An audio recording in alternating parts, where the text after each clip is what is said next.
আসসালামু আলাইকুম। এগুলো আমার দেশি মুরগি।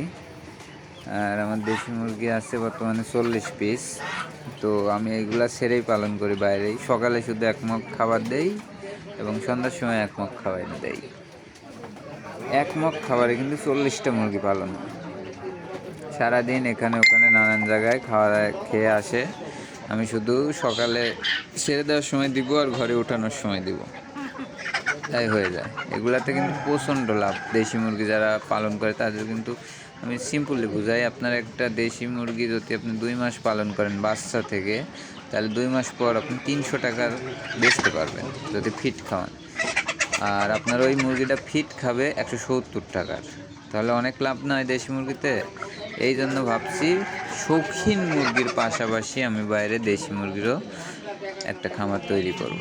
তো ইনশাল্লাহ সেই প্রচেষ্টাতেই কিছু মুরগি পালন করা শুরু করছি। সবাই দোয়া